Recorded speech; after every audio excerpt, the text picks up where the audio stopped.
নমস্কাৰ সকলোকে। কেউফালে বানৰ বিভীষিকা, আমগুৰিতো একেই অৱস্থা। কাৰেণ্ট নাই।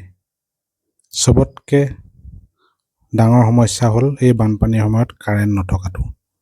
যিহেতু আমাৰ ইয়াত আণ্ডাৰগ্ৰাউণ্ড কানেকশ্যন নাথাকে বা সম্ভৱ নহয়, গতিকে আমাৰ ইয়াত যিকোনো পৰিস্থিতিত কাৰেণ্ট কটাটো এটা সাধাৰণ বিষয়। ঘৰৰ অৱস্থা দেখিছেই। এই বিপদৰ সময়ত কেনেদৰে মই ঘৰখন বচাই ৰাখিলোঁ তাকে মই দেখাব বিচাৰিছোঁ। চবতকৈ মোৰ দামী বস্তুটো এই বানপানীৰ সময়ত হয়তো বেয়া হোৱা এখন মোৰ চাইকেল, এখন স্কুটিৰ সমানেই দাম। ক্ৰুইজ কণ্ট্ৰল আৰু মোবাইলৰ পৰা চলাব পৰা সম্পূৰ্ণৰূপে ধ্বংস হৈছে। এতিয়া দেখাবলৈ গৈছোঁ যে এই কাৰেণ্ট নথকাৰ সময়তনো কেনেকৈ মই মোৰ এই ছাবমাৰ্চিবলটো চলাইছিলোঁ তাকে দেখাইছোঁ, যাৰ ফলত মোৰ পানীৰ সমস্যা হোৱা নাছিল আৰু ইয়াৰ ফলত মোৰ এই পানী ওচৰ চুবুৰীয়াও ব্যৱহাৰ কৰিবলৈ সুবিধা পাইছিল। এটা অফগ্ৰিড ছিষ্টেম, চৰকাৰী সাহায্যযুক্ত নহয়। মই নিজেই খৰচ কৰি আজি 6 বছৰ আগত যিটো লগাইছিলোঁ এটা ছ'লাৰ ছিষ্টেম, অফগ্ৰিড ছ'লাৰ ছিষ্টেম থাকিলে কেনেদৰে এই বিপদৰ সময়ত আচলতে আমি বাচিব পাৰোঁ মই তাকহে দেখুৱাটো মোৰ উদ্দেশ্য। 2000 লিটাৰ 4000 লিটাৰ এটা ষ্টক, যাৰ কাৰণেও মোৰ বহুত সুবিধা হ'ল। দেখিছেনে? যিহেতু ছাবমাৰ্চিবলটো ব্যৱহাৰ কৰা হোৱা নাছিল, গতিকে অলপমান বেয়া পানী ওলাইছে। যিহেতু বানপানী হৈ আছে, অলপ দেৰি চলালে এইটো পানীটো চাফা হৈ যাব।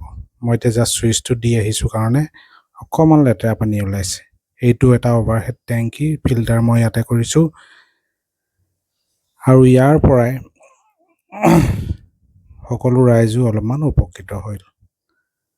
আৰু পানীত দেখিছে নহয়, আৰু ইয়াত যিটো টেংকি দেখাইছে আপুনি সেইফালে থকাটো 1000 লিটাৰ, গতিকে কিমান ডাঙৰ টেংকি আপুনি মন কৰক। 2000 লিটাৰ 4000 লিটাৰ আৰু ইয়াৰ ভিতৰতে এটা ছাবমাৰ্চিবল আৰু এটা আমাৰ যিটো ওপৰলৈ পানী উঠে মটৰ সোমাই আছে, সেইটো অ'পেন ৱেল ছাবমাৰ্চিবল বুলি কয়। সেইটো এই টেংকিৰ ভিতৰত সোমাই থাকে, যাৰ ফলত মই এতিয়া মোৰ এই বানপানীয়ে কোনো প্ৰভাৱিত কৰিব নোৱাৰিলে মোৰ পানীৰ সমস্যাটো।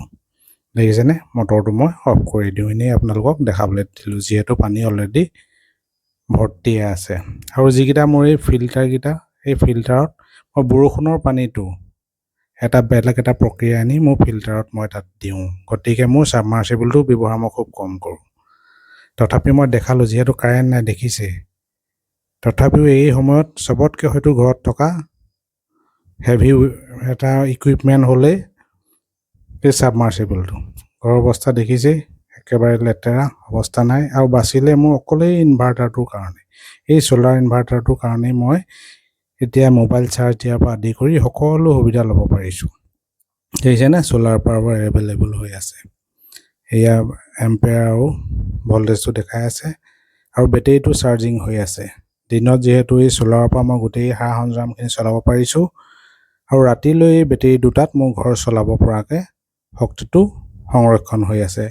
কাৰেণ্ট নাই, তথাপিও এই ছ'লাৰ ছিষ্টেমৰ দ্বাৰা অফগ্ৰিড যি বেটেৰীযুক্ত, এইটো চৰকাৰী সাহায্যযুক্ত নহয়। যিসকলে এতিয়া হয়তো চৰকাৰী যিসকলে ব্যৱহাৰ কৰিছে তেওঁলোকে হয়তো ইয়াৰ কুপৰিণামটো এতিয়া এইকেইদিন হয়তো নিশ্চয় উপলব্ধি কৰিছে।